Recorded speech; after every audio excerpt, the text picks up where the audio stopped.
Hello, and welcome, everyone. I am your host, Lizzie, with the LizyT Show. How are you doing this beautiful afternoon? And I say beautiful because we have to endure our winters. I mean, if we don't, then who will, right? It is dark already. It's only 5:30 in the afternoon here in Canada, and the light has been gone for an hour now. So hopefully, wherever you are in this beautiful world, you are experiencing an incredible day, an incredible afternoon, and you're here to join us for a very contradictory topic. But I am so honored and so excited to be able to introduce to you an author, a believer, and a very interesting man. I'm going to give you a little bit of background because I know that some of you are probably wondering what is this all about. As you can see it on the screen, there is a lot of questions today, and there's going to be questions for a while because what's been going on with the world, with the states, it's not a joke. So let's hear it.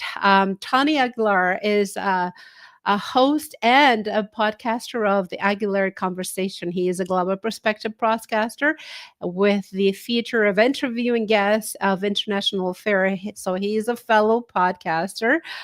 He is also a commentator about political issues for the Aguilar Commentary. And during this course of 35 years of the public life as a county organizer, advocate, and preacher, and he has quoted newspapers from New York Times, New Jersey Journal, New Day, and Daily News, and much more. And here he is talking about this book that you can see it on the screen. Which is again a very controversial book, and we're going to see, is it American broken? That's a very good question, and we're going to be talking about that. So let's welcome him with to the studio with a wonderful round of applause. Hello, Tony, and welcome to Canada virtually again. We were speaking behind the scene, and you were here in Canada for 20 years ago. Seems like yesterday, and in the province of Alberta, where you were rained on. Other than that, any other incredible memories of Canada? Well, it was actually a good time. We were there with the Evangelical Lutheran Church in America. So they were having a conference about their domestic hunger grants and things of that nature. So it was quite enjoyable, except for the rain. I went there with my wife, and we had actually a very good time. The only thing we had to get used to was it getting dark so late, which kind of caught us by surprise. It was like 10 o'clock before it got dark. But we had a great time, and we met a lot of good people. And hopefully, I'll get back to Canada very soon. Yes, hopefully that's one of the things that you could do is, I know that your books, because this is not the only one, are very interesting book, and we're going to be talking about that. I mean, I love the title, but it got me intrigued, right? Mhm. Is American Broken, and why did you write this book? What was it? What inspired you to say, you know what, I have the courage to talk about this topic, and I think I'm just going to do it. So I want to hear what inspired you to write this book. Well, I think, America has a narrative that it tells about itself. Uh, John Winthrop's City on the Hill, and it likes to talk about itself in grandiose terms. Now, not all of that is wrong, and a lot of that is right and true. But there is another side to the United States. For example, this afternoon, it's all on the news that two National Guardsmen were shot at in Washington, D.C. at Union Station. And what you will hear after something like that, an awful event like that, is this is not who we are, this is not American, so forth and so on. And I beg to differ. That is who we are. It's not all of who we are, but it is a part of the American DNA. And so I wanted to write a book that really talked about how, while we may have done great things, we also have an underbelly. We also have a side that we don't really like to talk about. And the other thing that got me to write the book was an article that I read in the New York Times which stated it asked the question, why is Joe Biden struggling? This was before he dropped out of the race. And they gave the answer as because America is broken. And my response to that is maybe not. Maybe this is simply who we are. And that with all the good stuff, there's also the bad stuff. So I wanted to dig into that from the perspective of immigration, of race, of the military, of economics, and a whole several other issues as well. So I wanted to really dig into that. It's a very good question. Absolutely. I mean, the name itself is it broken, and we go through things like that in Canada with immigration. I mean, as you know, Canada has, especially the eastern provinces, the capitals, the Torontos and the Vancouvers of Canada, has been built in immigration, and we have encountered a lot of difficulties. Not as much as the U.S., but it has been digging it into our economy, culture that they don't get along, things that the people, instead of assimilating to the Canadian culture, they want to keep their own culture without leaving whatever the left behind or whatever country they came from. They don't want to assimilate. They want to keep the same thing and impose some of those rules or some of those things into Canada, which I personally, and again, that's just my personal opinion, I don't agree with. If you come to Canada, you have to try to assimilate, not get into obviously the bad stuff, but things that are important to our culture. So I assume that this is the same thing that has been going on in the States. Um, is America divided as people seem to think? Because I know we experience, as I was saying earlier with Canada, we have becoming a lot divided. Yes, let's bring immigration as much as possible. Now let's continue working with the people that we have here. What is the view in the States? It really depends on what issue you're talking about, because you hear a lot about the United States has never been this divided.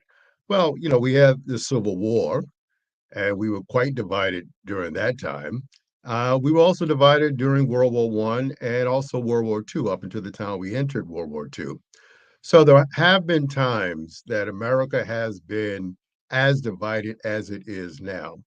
I think the difference is that we did not have national leadership that took advantage of that division.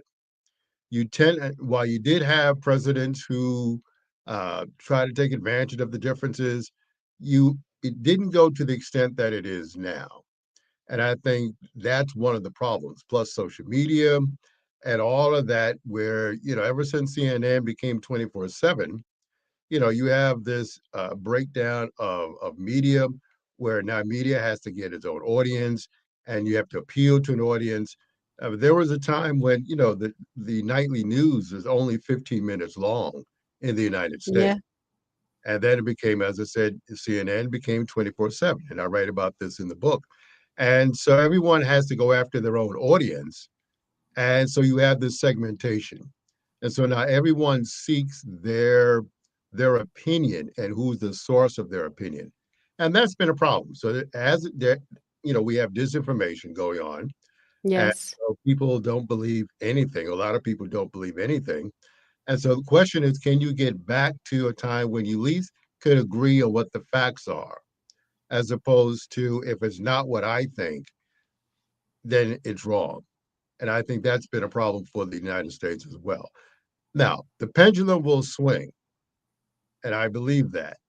But right now, we're in that situation in which there's just too much disinformation. There's too many people trying to take advantage of that disinformation and they use it to their own benefit. Yes, absolutely. And is exactly what you said is really difficult to believe what is going on, what is real Mhm. and what is AI, what real news are and what's the AI. And one of the things that I don't like to do is use our regular media, our regular television, because you don't, it's very biased. Mhm. So there's a lot of digging that you need to do when you own in order to find out what is real and what is not. You talked Absolutely. about you talked about the church, and you're saying that how has the church been playing the role when you're talking about the church? Do you think that the church needs to be involved in politics? Well, to a degree, it already is. If you look at Hmm. it, depending upon if you're talking about mainline denominations, or if you're talking, let's say, the evangelical segment of the church community. But if you look at what, in terms of what the United States is going through now, I would say the mainline denominational church has been more attuned to what's going on. Evangelical church seems to be taking on a different take in terms of what's going on in America. So there's this apocalyptic notion, there's this notion of dominionism, Seven Mountains Mandate, and all of that, which for many people is not the true gospel. So I think, the mainline church, when you look at people like Bishop William Barber, certainly Bishop Marianne Buddy from the Episcopal Church, even Pope Leo, who comes from Chicago, has weighed in terms of what's going on, particularly as it pertains to immigration. So I think the church, depending upon which church you're talking about, uh, will determine will give you an idea of where the church actually is. My take, I tend to be on the side, at least in this instance, of the mainline denominational churches. I think, we would tend to not dismiss dominionism or Seven Mountains Mandate, but I'm not sure the United States needs a Christian form of Sharia law. I agree with you. I agree with you 100%. Absolutely. So, on all of this, to you, what do you think the future for the United States is? Is there any future? Do we have any hope? Can we? I assume that you are optimistic that there is way of fixing what is broken. No pun intended. I think one of the things that, if we look at history, that countries go through a pendulum swing. And so if you look at Poland, for example, Poland went way to the right, then it came back to the middle. The Netherlands, they were going to the right, but they rejected Gert Wilders and his anti-immigration party. Even in Italy, if you look at Giorgia Meloni, who many thought she was going to be an extremist, and some may argue that she is in certain instances, but by and large, she has ruled from a centrist position. So I think countries go through pendulum swings.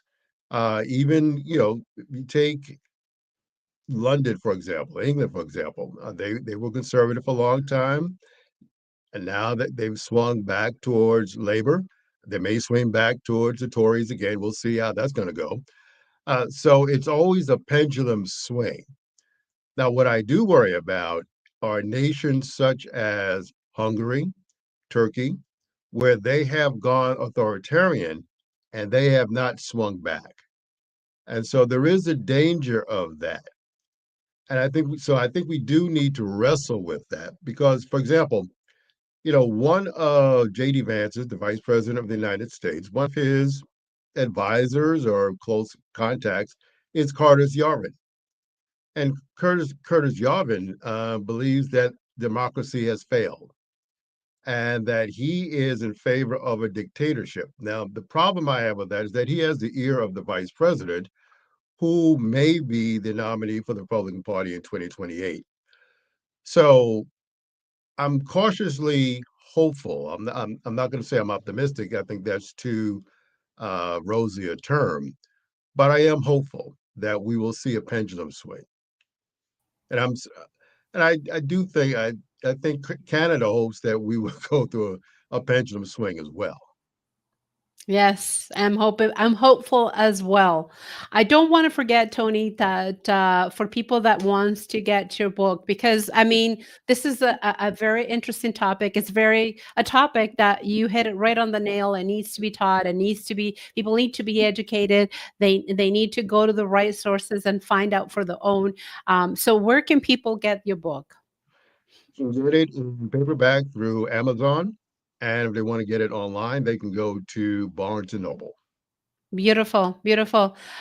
So We talked a little bit about what you'd want to accomplish, but what is the main purpose of the book? How obviously is education? How obviously is to be able to have people more not reaching out to sources that are not real, but what is the main purpose? What do you want to accomplish with this book?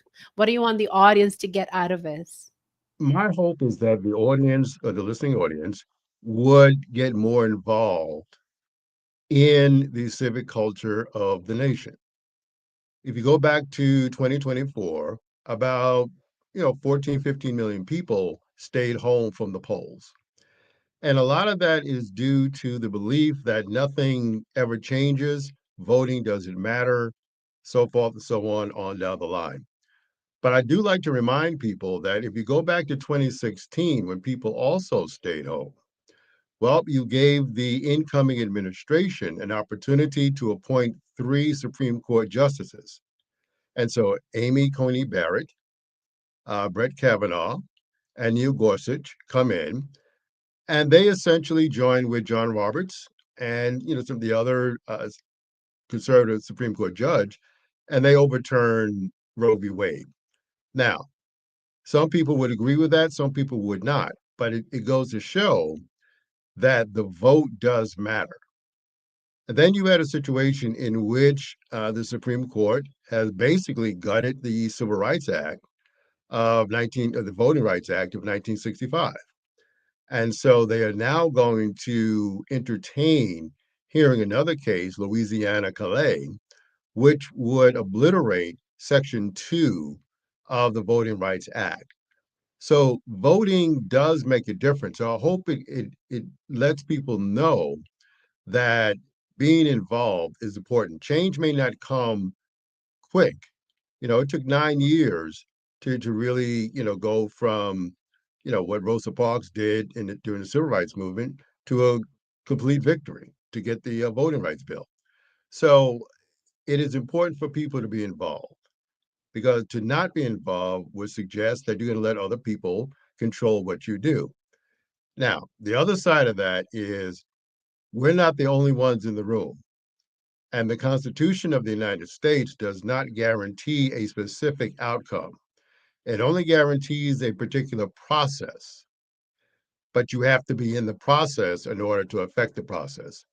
And I'm reminded of Robert Kennedy Sr., who said, progress is a nice word, but, motivation, but you have to be involved for it to happen. But change does have its enemies. So I hope people get involved as a result of reading the book. Or even if they don't read the book, I hope they get involved anyway. One of the things that I love about what you said is about the involvement because even myself, just having a conversation with someone and having those same thoughts, the same comment, well, I shouldn't vote because it doesn't mean anything. It doesn't contribute to anything. I completely disagree. If you do not get involved, absolutely nothing will happen. If Mhm. you don't cast your vote, absolutely nothing is going to happen. Getting involved and getting educated, reading a book like yours, and being part of the real group and having your thoughts, having your ballot thrown out, it makes a huge difference. And I agree with you 100% on that. Guys, I don't want to forget, I know time's just going by quickly here and there's a lot of questions, but remember, we are live. And if you would like to follow us on any of those social medias in front of you, you could connect with us and you can also connect with Tony as well. For the book, I don't want to forget to share where you can find it. The book is on Amazon, is right here, as you can see it on the screen. You can get yourself a copy. This is a great, great opportunity to have. I don't know. The holidays are coming. Christmas is coming. If you know someone that is interested, could be a great gift. It's right here on the screen as well as you can see it, and there will be a link on my website or also on my YouTube channel. This has been great. Um, So, what is, I mean, you've been writing several books. I can see your little repertoire in, little no, 4 books and counting on your social media and also on Amazon. Um, I mean, you get inspiration from all different walks of life and all different venue. But any other book on the way? Well, I have another book coming out, and I'm I in the figured. process of writing it now, and it's called "How Do You Know God Talked to You?" And so we're going to dig a little deep into that. As you said at the beginning of the show, I am a believer, but at times I do, when I hear people say, God talked to me and this, that, and the other, and we're going to dig into that. How do you know that God talked to you? I love that conversation, and some of you know it too, which I'm not also ashamed to say it. I am also a believer. And one of the things that I love, and we do have a lot of books, as you can see behind me, there's so many books from my authors gifting to you or me going on Amazon and purchase them myself because I'm so interested. So yeah, that's one of the greatest topics of my show. It is talks about Christianity, a believer, testimonies, and the list goes on. So love it, love it. The link is right here, everyone, and the pictures, just in case you are missing the spelling, is America Broken. This is the author, Tony Aguilar. He also is a broadcaster himself, and he does commentary. And my goodness, you have a big, big plethora. It looks like you do not stop working. Um, very, We very try. busy, very busy. Well, that's what the life of a person that is always on the go and always busy, right? And so, Yes, you what would know, should of be course. what should be any less?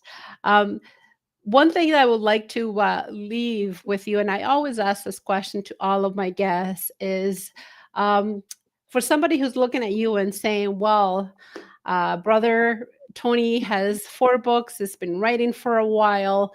I do have the inspiration, but I don't know what it takes." Love to hear your words of wisdom to someone that is listening, and perhaps here to hear your wisdom words. Well, speaking for myself, I can say if you are looking to write a book, one of the things to do is to write down some thoughts about, where you want it to go.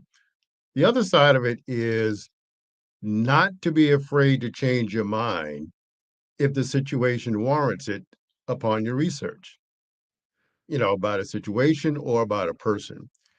The other thing is that I am not what you would call a linear writer. In other words, one chapter does not follow the other. I may start with chapter one, and then all of a sudden I'm on chapter five, and then I'll come back to chapter two. So I think you have to find what your own particular style is in writing and go from there. But I think the best way to write is to start with notes. Start with, what you want to say in terms of chapters, in terms of, summarizing what you want to talk about, and then simply go from there. But the biggest thing is be open to changing your mind about a particular topic when you've done the research. And obviously, I'm talking about a nonfiction now.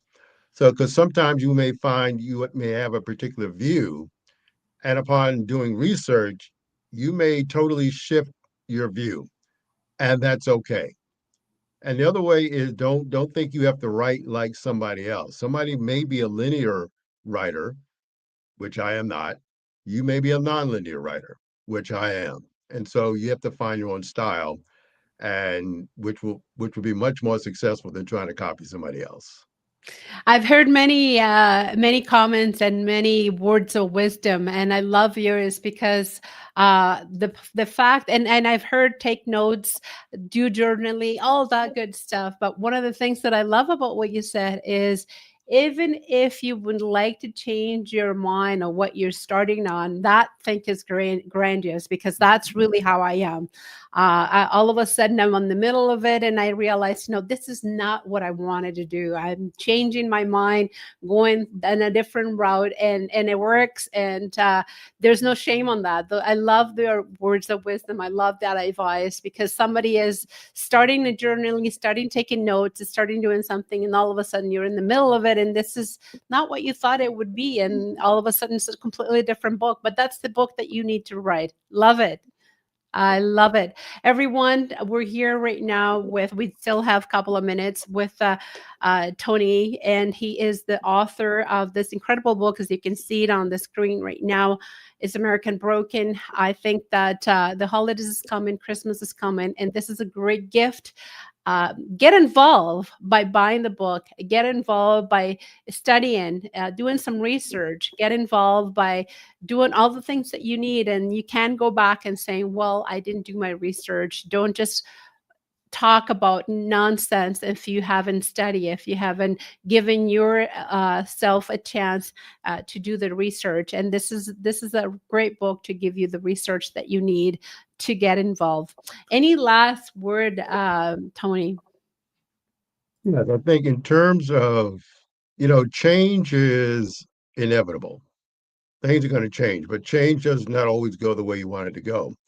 But if you're not in it, then it definitely will not go the way you want to go.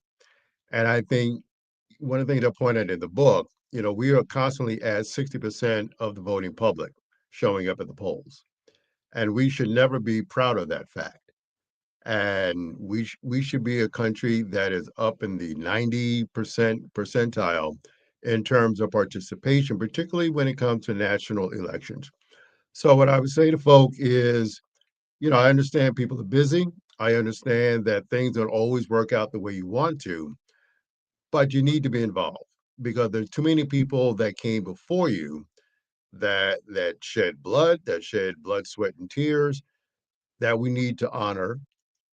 Second, we need to always make sure that if someone has our agenda at heart, that we support that person, or we get involved to protect what we've already won, or we get involved to prevent something bad from happening. And so those are the four reasons I think we need to vote and to be engaged in the political process. So again, my message is get engaged and stay involved, not only on the national level, but on the local level as well. And the last thing I would say is stop looking for charismatic leaders. And the notion Mm. that we hear this a lot in the United States. This person doesn't move me. They don't excite me. And my response is, who cares? You're not going to a concert. This is about civic culture, and we just need someone who's competent to take the reins of the administration, of the city, of the state, of the local county, or whatever. So, and so don't look for people who are charismatic. Look for people who are competent and who support your agenda. Amen to that. Amen to that. Well, thank you, Tony, for being here. Thank you so much for sharing your book with us, sharing your knowledge, your expertise, and recommending people to get involved and to be participant. This is a great book. You should get it. It is on Amazon, as you can see it on the screen. Great gift for Christmas right now. And if you have any question, you can always reach out to him. You can reach out to him, and I can pass that information. Thank you so much, everyone, for watching, and we'll see you soon. Thank you, Tony. Thank you for having me.